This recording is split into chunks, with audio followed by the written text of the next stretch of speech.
Hello family, it's African Esquire and I'm here with a new video. I want to talk about a story that I read on theroot.com about a child named Lakeith Smith. And he's 18 years old, but when he was 15 years old, he participated in what was a robbery with one of his friends who was 16. During this robbery, the friend who was 16 was shot, basically killed by the police. It was said that he was pointing a gun at the police, and the cops basically killed the 16-year-old friend. Because the child Lakeith was involved in the robbery, he was being charged with his friend's murder.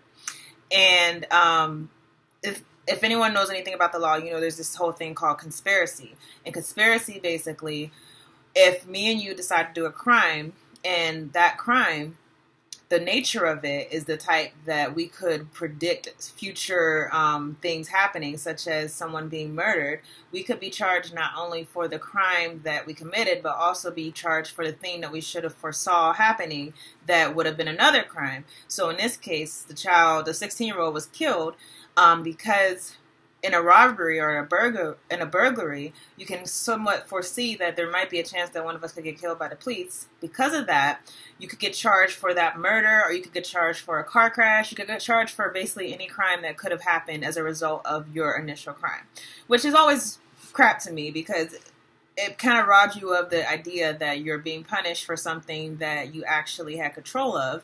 I mean, I can understand sometimes where if a car crashes and you're in a police chase, okay, that's something that you did have control of. But the idea that because your friend got killed by the police and you're being charged for that doesn't make any sense as far as you being held responsible for your actions, especially for this child. He was 15 years old when he committed this burglary. And when you're 15, you're younger, you basically don't have the capacity to think or to reason the same as an adult. You are easily influenced. You have different hormone levels. Your actions are just not going to be as logical as a typical adult. For that reason, there's been a lot of people in the criminal justice system who have said that we need to try to make a way to decriminalize the criminal justice system for children and instead treat them instead of criminalize them. And there's a lot of movement towards that. Who knows if it's going to be successful? But the real reason I wanted to talk about this is because there's so many stories in the criminal justice system where we hear horrible things happening to Black people, things that are so unjust, things that just don't make any sense.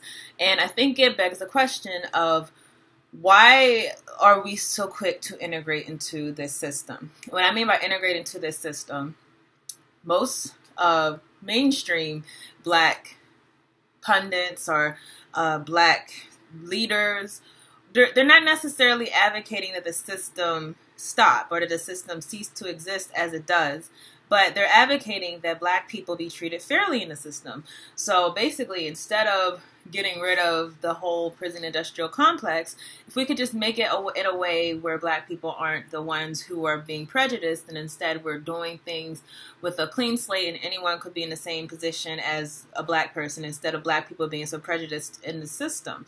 Similarly, in capitalism, most people are not necessarily trying to get rid of the systems that exploit us inside of this system, but rather they're more focused on trying to make it more fair for us, and which thereby, if you understand how capitalism works, if you're trying to make it more fair for you, you're basically trying to make it less fair for someone else. The thing about capitalism is anywhere you go in the world, you're going to have to exploit someone in order for you to be on top. Capitalism, in the system of capitalism, someone has to be poor. So when Black people are saying we don't want to be poor, we want to be up there with the rich people, the question becomes to white people, well, who's going to fill your place? Is it going to be us? No, we're not going to do that. But in our minds, we think that we could have some type of system where everyone is equally represented. This is a crazy thought when you think about it. Like white people and other cultures and other people are going to intentionally take the places of us and of exploitation in this system and do it basically to have an equitable world. This is how a lot of people think. We think that this is a system that we want, that number one would be willing to change for us to have an equitable chance or to have some type of equality in the system. But number one, not only that it would be willing to, but that we want to be a part of it regardless of anything. And my question is, just why, basically, why are we so anxious to become a part of this monster that has become America? Why are we so anxious to be a part of the monster that is the criminal justice system? So many of our people, because we are forced into occupations in order to survive, we find ourselves in these positions where we are essentially acting as the agents of white supremacy. And on paper, this would seem good, right? Because the civil rights movement fought to have black people in these positions, fought to have black people as police chiefs and have them as wardens of prisons and have them as officers, fought to have them in these places, all these places where white supremacy does reign. For example, one thing I was so disturbed about when I was doing some work for one of my clients is just how disturbing the school systems are when it comes to black students, but not for white students or non-black students. And I was confronted with this when I realized that the education system, which is filled with black people who are the administrators, filled with black people who are the teachers, filled with black people who are the social workers, these are all people getting paid to do the work that they're doing. But the services that we give our children in these administrative positions are always compromised. And the reason that they're compromised is because, frankly, the whole system is not really meant to foster productive teaching of children. So you put some of us who are well-meaning inside of these positions, and we're essentially going to we're going to act in accordance with the whole power structure, and we're not going to act in the good interest of our children. And from what I noticed, it's interesting whenever you put people in these positions where they're getting paid essentially because of poverty, I think unless that person has the heart and the mind to be a reformer, and, whether or not you can, that's a whole other story. But if you have that heart in your mind, you're going into this to change the conditions of your people, versus if you're someone who just is going into this to get a paycheck or going to this because it's the only job that is available,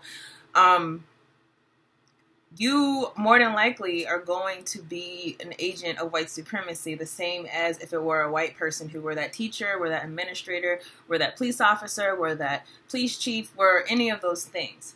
And so I just think that this raises a moral question. And the question is, what do we want from America? What is our goal? Where are we going? What do we see as a real future for African people? I know what I think I see, but I think that when it comes to black people, when we move in mass, we don't really have a clear-cut idea of what true liberation would be.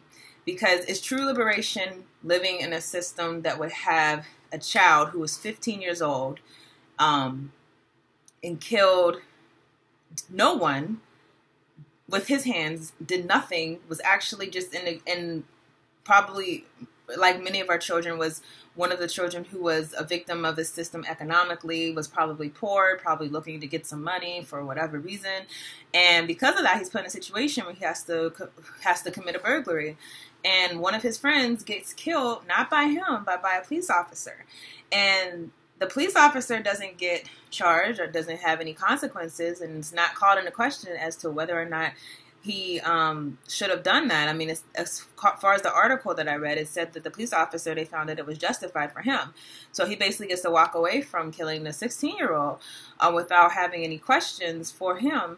But the 15-year-old is the one who has to pay for the officer's crimes.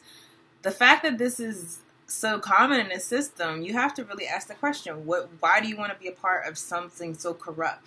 And I understand some people think that you can reform the system, but understand when you're trying to reform the system, your reform is only going to go as far as the powers that be allow it to go.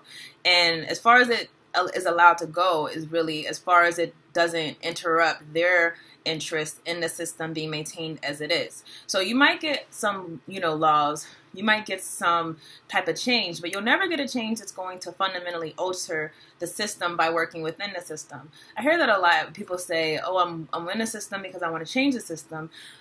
my personal opinion is if you're going to work in a system to learn as much as you can, because to then try to get rid of it altogether. Because if you're working in a system to change the system, if you're working in a criminal justice system to just change it and not get rid of the prison industrial complex altogether, you're not going to, your work to reform it from within is only going to be as successful as you are allowed to function by those who are on top. And it will never come to their detriment. Understand that. Anytime that your work is a threat to them and the threat to them being able to exercise the power and exercise the decisions that do negatively affect your community, anytime that comes into conflict, you're not going to be able to get much rewards from this.